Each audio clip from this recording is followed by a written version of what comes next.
दोस्तों, आज की कहानी है रिस्क। तो कहानी को सुनते सुनते वीडियो को लाइक कर लीजिएगा और अगर आप मेरे चैनल को पहली बार देख रहे हैं तो चैनल को सब्सक्राइब करके बेल आइकन प्रेस कर लीजिएगा। तो चलिए स्टार्ट करते हैं। इस नए ऑफिस में काम करते हुए मुझे 3 महीने ही हुए हैं और अब तक मेरे सभी सहयोगी जान चुके हैं कि मैं ऑफिस की ब्यूटी क्वीन मानसी को बहुत चाहता हूँ। मुझे इस बात की चिंता अक्सर सताती है कि जहाँ मैं उससे शादी करने को मरा जा रहा हूँ, वहीं वह मुझे सिर्फ अच्छा दोस्त ही बनाए रखना चाहती है। मानसी और मेरे प्रेम संबंध में और ज़्यादा जटिलता पैदा करने वाली शख्सियत का नाम है शिखा। साथ वाले ऑफिस में कार्यरत शोख चंचल स्वभाव वाली शिखा अकेले में ही नहीं बल्कि सबके सामने भी मेरे साथ फ्लर्ट करने का कोई मौका नहीं चूकती है। दुनिया की कोई लड़की तुम्हें उतनी खुशी नहीं दे सकती जितनी मैं दूंगी। खासकर बेडरूम में तुम्हारे हर सपने को पूरा करने की गारंटी देती हूँ। शादी के लिए मेरी हाँ सुनने को शिखा अकेले में मुझे अक्सर ऐसे प्रलोभन देती। तुम पागल हो क्या? अरे किसी ने कभी तुम्हारी ऐसी बातों को सुन लिया तो लोग तुम्हें बदनाम कर देंगे। उसकी बिंदास बातें सुनकर मैं सचमुच हैरान हो उठता।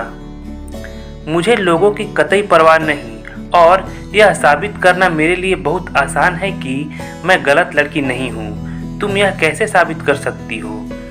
तुम मुझसे शादी करो और अगर सुहागरात को तुम्हें मेरे वर्जिन होने का सबूत ना मिले तो अगले दिन ही मुझसे तलाक ले लेना। ओ पागलों की लीडर, तू मेरा पीछा छोड़ और कोई नया शिकार ढूंढ। मैंने नाटकीय अंदाज में उसके सामने हाथ जोड़े तो हंसते हंसते उसके पेट में दर्द हो गया। मानसी को शिखा फूटी आंख नहीं सुहाती है। मेरी उस पागल लड़की में कोई दिलचस्पी नहीं है। बार बार ऐसा समझाने पर भी मानसी आए दिन शिखा को लेकर मुझसे झगड़ा कर ही लेती। उसने पिछले हफ्ते से जिद पकड़ ली थी कि मैं शिखा को जोर से डांट कर सबके बीच एक बार अपमानित करूं, जिससे कि वह मेरे साथ बातचीत करना बिल्कुल बंद कर दे। मेरी समझ से वह हल्के फुल्के मनोरंजन के लिए मेरे साथ फ्लर्ट करने का नाटक करती है। उसे सबके बीच अपमानित करना गलत होगा क्योंकि वह दिल की बुरी नहीं है। मानसी, मेरे इस जवाब को सुन मानसी ने 2 दिन तक मुझसे सीधे मुंह बात नहीं की थी। मैंने तंग आकर दूसरे दिन शिखा को लंच टाइम में सख्ती से समझाया। मैं बहुत सीरियसली कह रहा हूँ कि तुम मुझसे दूर रहा करो। क्यों? उसने आंखें मटकाते हुए कारण जानना चाहा। क्योंकि तुम्हारा मेरे आगे पीछे घूमना मानसी को अच्छा नहीं लगता है। उसे अच्छा नहीं लगता है तो मेरी बला से। बेवकूफ़, मैं उससे शादी करना चाहता हूँ। मुझसे बड़े बेवकूफ़। मानसी मुझसे ज़रा सी ज़्यादा सुंदर जरूर है, पर मैं दावे से कह रही हूँ कि मेरी जैसी शानदार लड़की तुम्हें पूरे संसार में नहीं मिलेगी। शिखा, तू मेरे ऊपर लाइन मारना छोड़ दे। मैं अपने पापी दिल के हाथों मजबूर होने के कारण तुमसे दूर नहीं रह सकती हूँ। माई लव, मुहावरा तो कम से कम ठीक से बोल। मेरी जान की दुश्मन, पापी पेट होता है, दिल नहीं। तुम्हें क्या पता कि मेरा पापी दिल सपनों में तुम्हारे साथ कैसे कैसे गुल खिलाता है। इस डायलॉग को बोलते हुए उसके जो सेक्सी हाव भाव थे, उन्हें देखकर मैं ऐसा शर्माया कि उससे आगे कुछ कहते नहीं बना। पिछले हफ्ते मानसी ने अब तक मुझसे शादी के लिए हाँ ना कहने के पीछे छिपे कारण बता दिए। उसने बताया, मेरे मम्मी पापा की आपस में कभी नहीं बनी। पापा अभी भी मम्मी पर हाथ उठा देते हैं। भाभी घर में बहुत कलेश करती है।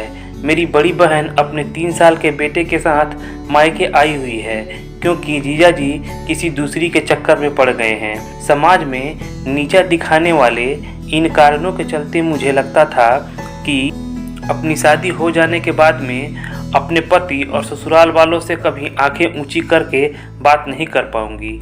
अब अगर तुम्हें इन बातों से फ़र्क न पड़ता हो तो मैं तुमसे शादी करने के लिए हाँ कह सकती हूँ। मुझे इन सब बातों से बिल्कुल भी फ़र्क नहीं पड़ता है। I am so happy. Mansi की हाँ सुनकर मेरी खुशी का सचमुच कोई ठिकाना नहीं रहा था। उस दिन के बाद मानसी ने बड़े हक के साथ मुझे शिखा से कोई संबंध न रखने की चेतावनी दिन में कई बार देनी शुरू कर दी थी। उसे किसी से भी खबर मिलती कि शिखा मुझसे कहीं बातें कर रही थी तो वह मुझसे झगड़ा जरूर करती। मैंने परेशान होकर एक दिन शिखा की सीट पर जाकर विनती की। मानसी मुझसे शादी करने को राजी हो गई है और उसे हमारा हेलो हाय करना तक पसंद नहीं है। तुम मुझसे दूर रहा करो प्लीज़। जब तक मानसी के साथ तुम्हारी शादी के कार्ड नहीं छप जाते मैं तो तुमसे मिलती रहूँगी। उस पागल लड़की ने मेरी विनती को तुरंत ठुकरा दिया था। तुम मेरी प्रॉब्लम को समझने की कोशिश करो प्लीज़, और तुम मेरी प्रॉब्लम को समझो। देखो मैं तुम्हें प्यार करती हूँ और इसलिए आखिरी वक्त तक याद दिलाती रहूँगी कि मुझसे बेहतर पत्नी तुम्हें उस पर अपनी बात का कोई असर ना होते देख मैं उसका डायलॉग पूरा सुने बिना ही वहाँ से चला आया था।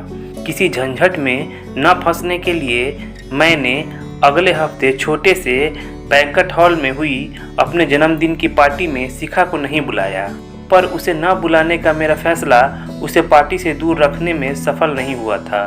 वह लाल गुलाब के फूलों का सुंदर गुलदस्ता लेकर बिना बुलाए ही पार्टी में शामिल होने आ गई थी। रवि डियर, मुझे यहाँ देखकर टेंशन मत लो। मैंने तुम्हें फूल भेंट कर दिए, शुभकामनाएं दे दी और अब अगर तुम हुक्म दोगे तो मैं उल्टे पैर यहाँ से चली जाऊंगी। अपनी बात कहते हुए वह बिल्कुल भी टेंशन में नजर नहीं आ रही थी। अब आ ही गई हो तो कुछ खा पी कर जाओ। मुझसे पार्टी में रुकने का निमंत्रण पाकर उसका चेहरा गुलाब की तरह खिल उठा था। अचानक मानसी हॉल में आई। उसी दौरान शिखा मेरा हाथ पकड़कर मुझे डांस फ्लोर की तरफ ले जाने की कोशिश कर रही थी। मुझे उसके आने का तब पता चला जब उसने पास आकर शिखा को मेरे पास से दूर धकेला और अपमानित करते हुए बोली, जब तुम्हें रवि ने पार्टी में बुलाया ही नहीं था तो क्यों आई हो? मेरी मर्जी। वैसे तुम होती कौन हो मुझसे यह सवाल पूछने वाली? शिखा उससे दबने को बिल्कुल तैयार नहीं थी। तुझे मालूम नहीं कि हमारी शादी होने वाली है? घटिया लड़की, तुम मुझसे तमीज से बात करो। शिखा को भी गुस्सा आ गया। रवि से तुम्हारी शादी होने वाली बात मैं उसी दिन मानूंगी जिस दिन शादी का कार्ड अपनी आंखों से देख लूंगी।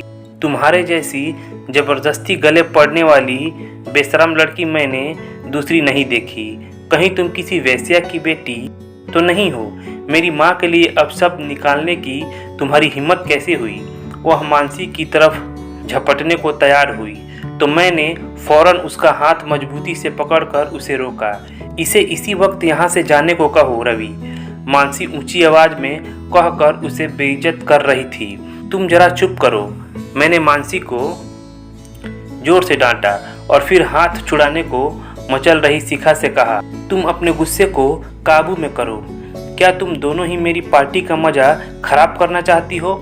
शिखा ने फौरन अपने गुस्से को पीकर कुछ शांत लहजे में जवाब दिया, नहीं। और तभी मैं इस बेवकूफ़ को अपने साथ बदतमीजी करने के लिए माफ़ करती हूँ। मेरे द्वारा डांटे जाने से बेइज्जती महसूस कर रही मानसी ने मुझे अल्टीमेटम दे दिया, रवि तुम इसे अभी पार्टी से चले जाने को कहो, नहीं तो मैं इसी पल यहाँ से चली जाऊँगी।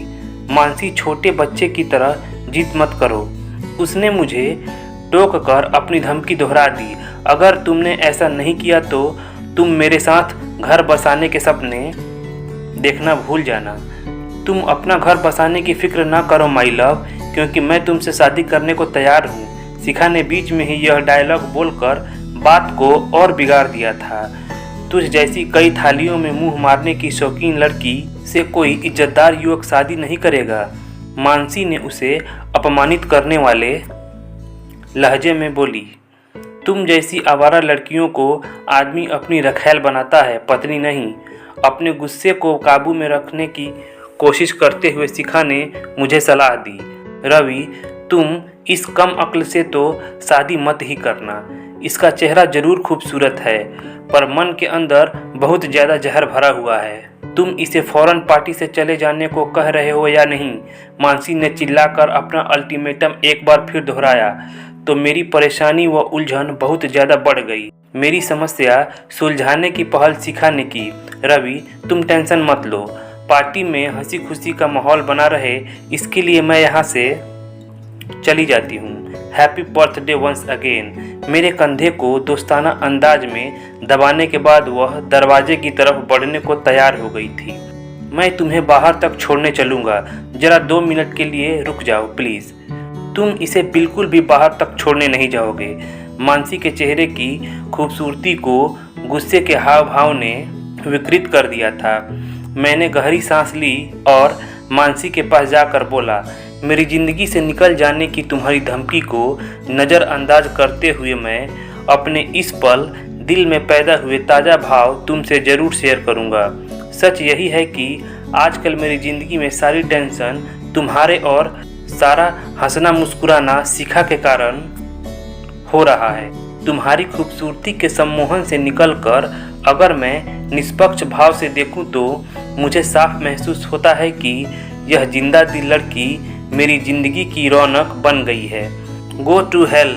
मेरी बात सुनकर आग बबूला हो उठी मानसी को जन्मदिन की बिना शुभकामनाएं दिए दरवाजे की तरफ जाता देखकर भी मैंने उसे रोकने की कोई कोशिश नहीं की। मैं शिखा का हाथ पकड़कर मुस्कुराते हुए बोला, ओ पगली लड़की, मुझे साफ नज़र आ रहा है कि अगर तुम मेरी ज़िंदगी से निकल गई तो वह रसहीन हो जाएगी। तुम अगर मुझे आश्वासन दो कि तुम अपने जिंदा दिल व्यक्तित्व को कभी नहीं मुरझाने दोगी तो मैं तुमसे एक महत्वपूर्ण सवाल पूछना चाहूँगा।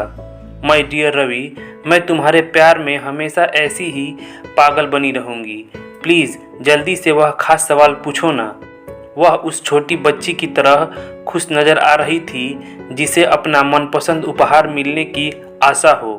अपने बहुत से शुभ चिंतकों की चेतावनी को नज़रअंदाज कर मैं तुम्हारे जैसी बिंदास लड़की को अपनी जीवन संगिनी बनाने का रिस्क लेने को तैयार हूँ। क्या तुम मुझसे शादी करोगी?